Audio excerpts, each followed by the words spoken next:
A good day for all students. Dear, this topic is outbreak of the World War and its aftermath. It is part 3 done by Sumati Rajwail.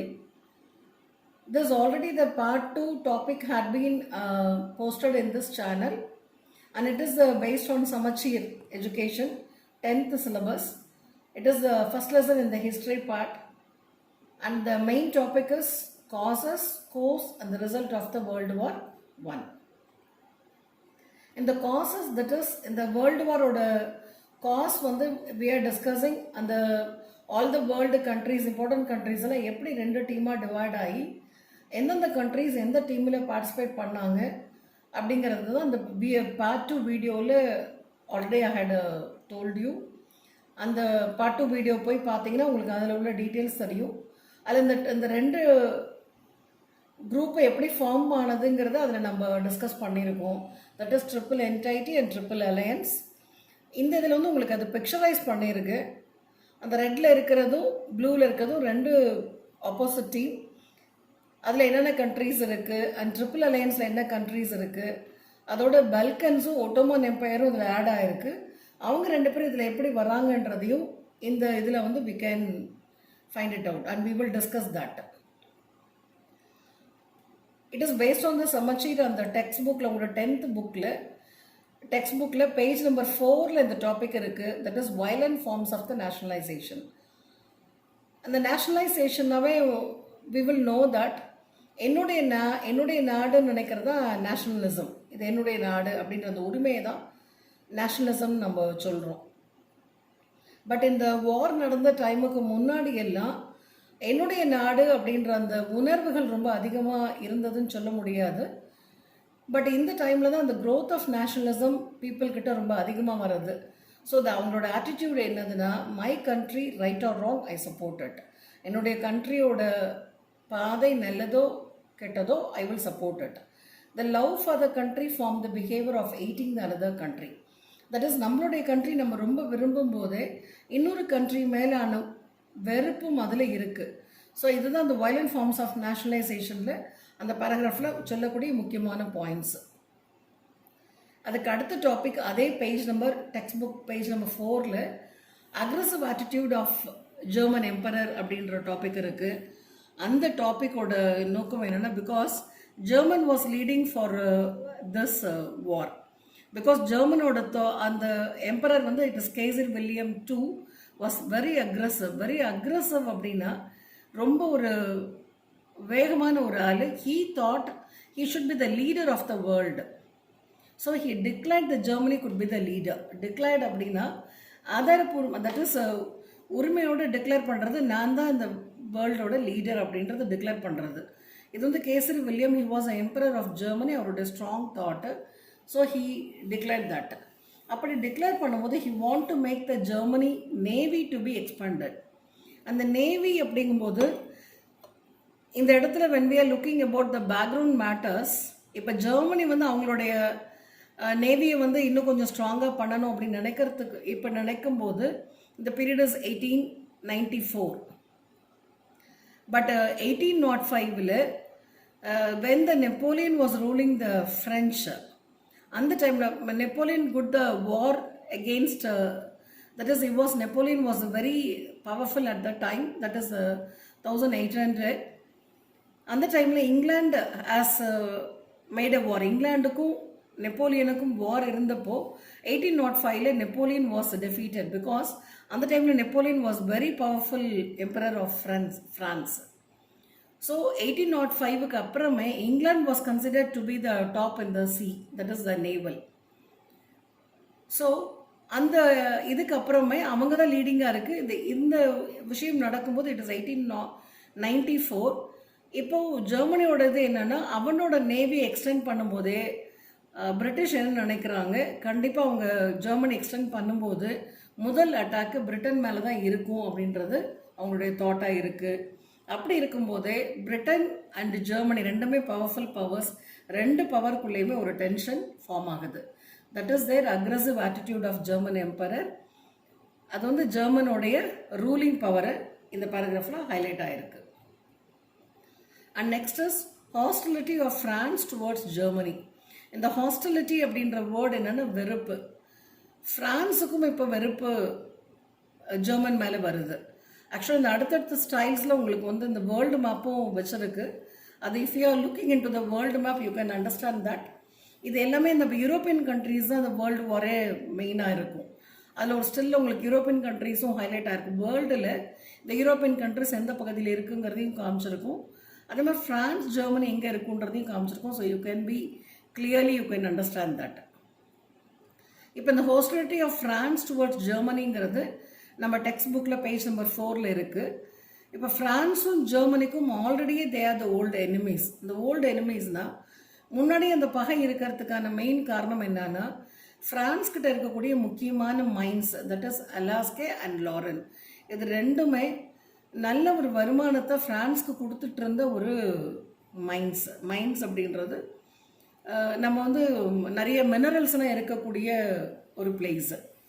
அப்போ அங்கேருந்து நம்ம minerals தோண்டி எடுத்து தான் அதுலேருந்து main industries France பண்ணிட்டு இருந்தாங்க. அதில் நிறைய வருமானம் இருந்துட்டு இருந்தது.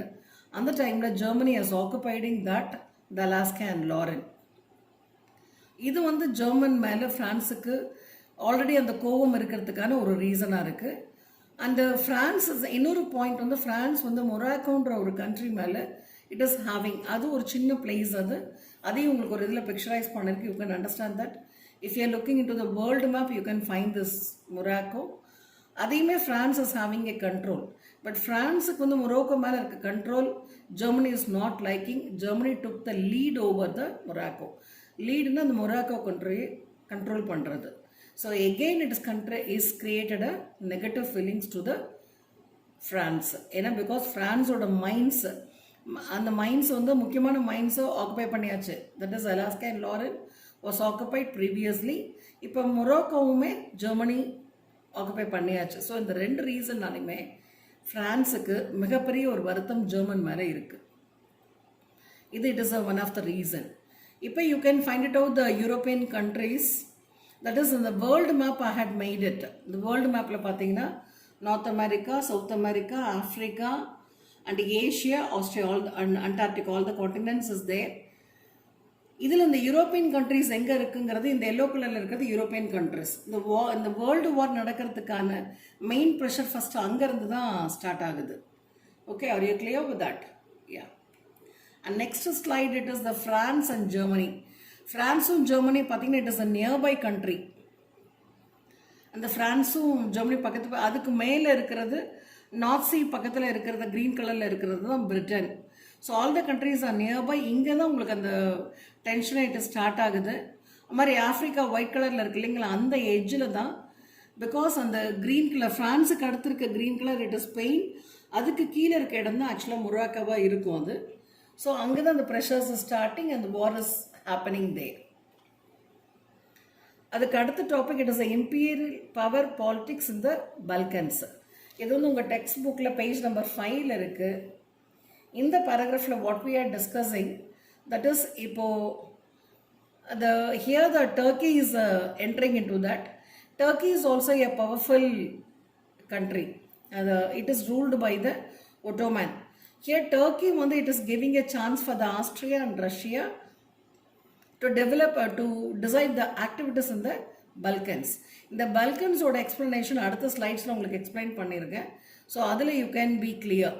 இதில் ஆஸ்திரியா அண்ட் ரஷ்யாவுக்கு Turkey is providing a chance.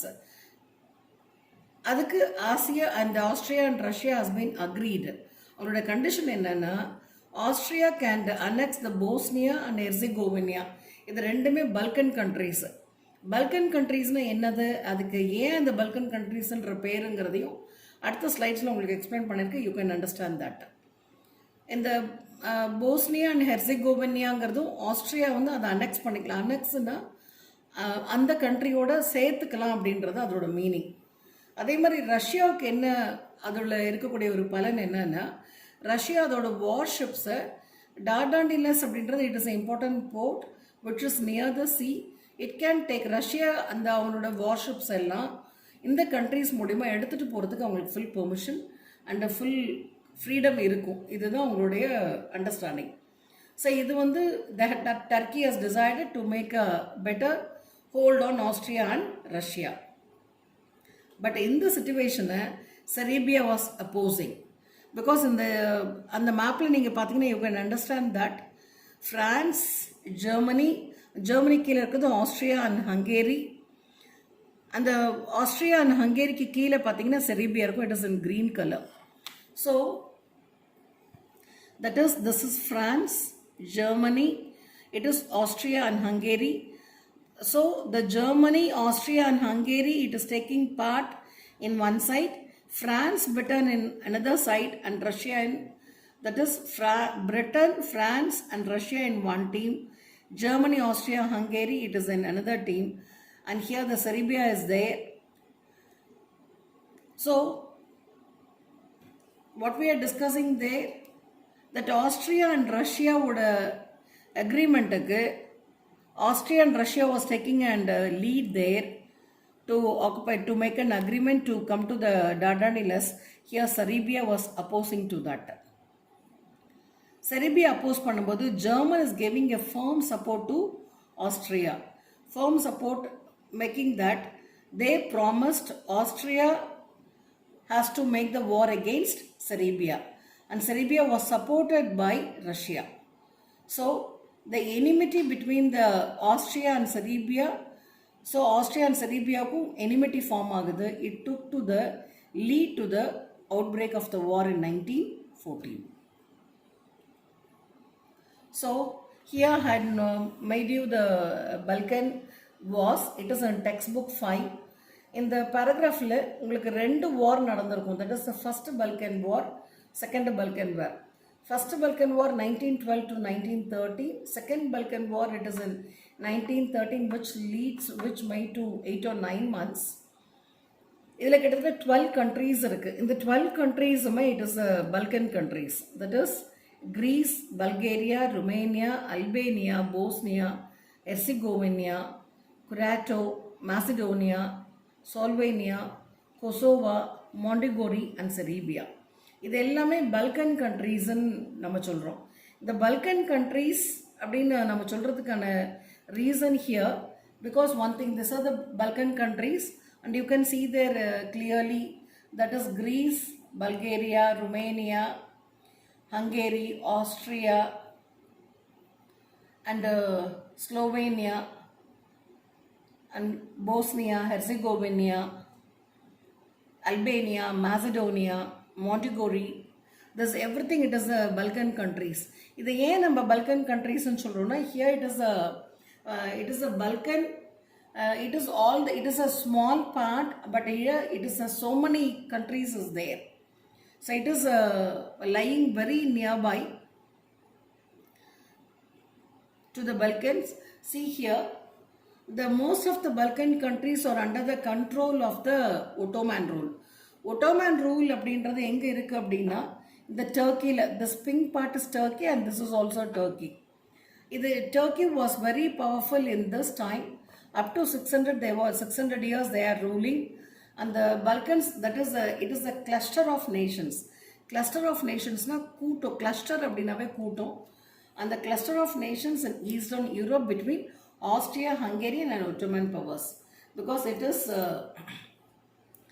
in the location as made, because the location பார்த்தீங்கன்னா, that is Austria and Hungary is also powerful. Here Ottoman is very powerful. In between it is lying the Balkan countries. And the in between and the location has made it very important. So அங்கே நடக்கிற ஒவ்வொரு விஷயமே very important for both the sides. Ottoman Empireல இருந்ததுன்னா, உங்களுக்கு previous லைஃப்ஸில் I had made you this O exhibit பண்ணியிருக்கேன் பார்த்தீங்களா, அந்த O இருக்கிறது எல்லாமே Ottoman Empireல இருந்த countries. அது போக it was there the Turkey, Hungary, Jordan, Palestine, Lebanon and some part of the Arabia and Serbia. It is also in the Ottoman Empire. Okay. So, இப்போ இந்த Ottoman Empireல there are some other non-Turkish countries also. இந்த Turkish அப்படின்றது it is கிட்டத்தட்ட இந்த முசல்மான்ஸ் மாதிரி. But நான்-Turkish countries-உமே அதில் அவங்க கொஞ்சம் countries அதில் இருக்கிறாங்க.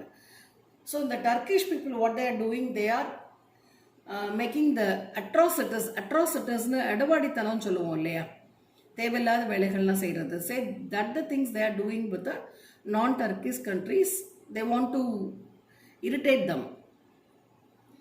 இந்த டைமில் ஒட்டோமன் எம்பையர்னால அவங்களால they are not able to control this people. அதனால் அவங்களால ஏன்னா because they are losing their power, ஒரு ஸ்டேபிலிட்டி இல்லை, அவங்களால அந்த ஹோல்டு எடுக்க முடியல. அந்த சுச்சுவேஷனில் Greece and some other countries came out of the Turkish control. இந்த டர்க்கிஷ் கண்ட்ரோல்லேருந்து வெளியே வரும்போது இந்த situation all the Balkan countries எல்லாம் இருக்கும்போது மாசிடோனியா மட்டும் having a mixed population. Mixed பாப்புலேஷனாக ஒவ்வொரு கண்ட்ரிலையுமே, ஃபார் எக்ஸாம்பிள் இப்போ பாகிஸ்தானில் பார்த்தோம்னா நிறைய முஸ்லீம்ஸ் மெஜாரிட்டி இருப்பாங்க. அண்டு இந்தியாவிலுமே ஸோ many, பிகாஸ் இங்கே வந்து மதம் கிடையாது, எல்லா பீப்புளும் மிக்ஸ்டாக இருக்கும். மாதிரி Macedonia they have the mixed population. So the Greece, Serbia and Bulgaria, Montenegro, this everything is wanted to take a control on the Macedonia. They would like to take that power on the Macedonia. So they formed the Balkan League. அந்த லீகின்ற வேர்டே அவங்க ஒரு உடன்படிக்கை பண்ணிட்டு they decide to attack the Turkish force. அதுதான் first Balkan war. It is 1912 to 1913. இந்த first பல்கன் வாரில் Turkish force was defeated. And they attacked and defeated the Turkish. And again, that is in the war முடிஞ்சுதான் உங்களுக்கு, if you are looking into the map you can see that Albania, the war ended in the Treaty of London அப்படின்னு கொடுத்தது. the first war, அந்த world war, first war Balkan war முடிஞ்சு அந்த வாரோட இம்பேக்ட்னால Macedonia was shared by the other people. அந்த share பண்ணது they are not happy with that. So that is, Bulgaria was not satisfied with the remaining activity. So that Bulgaria attacked Serbia. It is the second Balkan war, but Bulgaria was defeated, and it was the Treaty of Bucharest was settled in 1913. அதில் இந்த இதோட ரிசல்ட்டாக தான் உங்களுக்கு Albania அப்படின்ற ஒரு சின்ன பிளேஸே form ஆகுது. இப்போ இது எல்லாமே இருந்தாலுமே இந்த வேர்ல்டு வார் தொடங்கிறதுக்கான மெயின் ரீசன் என்ன அப்படின்னு நம்ம பார்த்தோம்னா, அது வந்து நம்ம இமீடியட் காஸ்ன்னு படிப்போம். It is one of the important question also. So இந்த பல்கன் வாரோட கிளைமாக்ஸ் வந்து இட் இஸ் ஃபார்மிங் தேர். அந்த கிளைமாக்ஸ்ன்னு நாங்கள் சொல்லக்கூடியது it is a very important incident. இன்ன வரைக்குமே ஹிஸ்ட்ரியில் ரொம்ப குறிப்பாக சொல்லக்கூடிய ஒரு மேட்டரால தான் உங்களுக்கு ஓல்டு வந்த ஒரு நியூஸ் பேப்பரோட இதையும் உங்களுக்கு அங்கே வச்சுருக்கு. It is assassination of the king, that is archduke Franz Ferdinand அப்படிங்கிறவர். இஸ் ஹயர்னா அதோட வாரிசுன்னு அர்த்தம். ஆஸ்ட்ரியா ஹங்கேரி அந்த நாட்டினுடைய எதிர்கால ஒரு மன்னர் அவர். பட் ஹி வாஸ் அசாசினேட்டட்னா murdering. He was murdered by the Bosnia Serb. இந்த சர்புன்ற வேர்டு பார்த்தீங்கன்னா அது வந்து ஒரு டிவிஷன் ஆஃப் த பீப்புளை குறிக்கக்கூடியது who were living in Serbia, and they were included in the Bosnia. As it is, அவங்களுக்கு அந்த place in the division and the Balkan, because all the Balkan countries they want the individual, they want the independent, so they are in a war mood. அது எல்லாமே அங்கே போராட்டம் நடந்துக்கிட்டே இருக்க நேரத்தில் இதுவும் ஒரு காரணம், பல்கன் வார்ஸ் நடந்ததுனால. அது மாதிரி இந்த இதுக்கு எதுவுமே ஆஸ்ட்ரியா அண்ட் ஹங்கேரி கோஆப்ரேட் பண்ணாததுனாலையும் they was irritated by them, and they took steps against that country. So அதுக்கு அவங்க பழிவாங்கிற ஒரு நடவடிக்கையாக தான் இந்த ஆர்ச்டியூக் ஃப்ரான்ஸ் ஃபர்டினாண்ட் அப்படின்றவர் யார், அவர் தான் அந்த கிங்குக்கு ஃப்யூச்சரில் அந்த த்ரோனுக்கு வரக்கூடிய ஒரு பர்சன். அவரையும் அவருடைய மனைவியை அவங்க மர்டர் பண்ணுறாங்க. So it made the immediate reason for the war. அப்போ இப்படி ஒரு ஈவெண்ட் நடந்த உடனே ஆஸ்ட்ரியா வந்து செர்பியாவுக்கு ஆக்சுவலாக இண்டிபெண்டன்ட் ஸ்டேட்ன்ற ஒரு லெவல் இருக்குது. Austria want to cancel that. அந்த இண்டிபெண்டன்ட் ஸ்டேட்டை அது இருக்கக்கூடிய அதிகாரத்தை கேன்சல் பண்ணணும்னு செர்பியா நினைக்குது. And so Austria declared the war on Serbia. Okay, so till that இந்த page number 5 it is completed. In future அந்த வேர்ல்டு வார் 1 எப்படி நடக்குது, அதோட எப்படி அந்த கோர்ஸ் போகுதுங்கிறத we will discuss in the future video. That is the course ஒரு வீடியோவும் ரிசல்ட் ஒரு இதுலையும் we will discuss it here. Okay, உங்களுக்கு அது if you are not able to understand anything and give a reply to me and send a message so I can try to make it clear all your doubts. Okay, do well.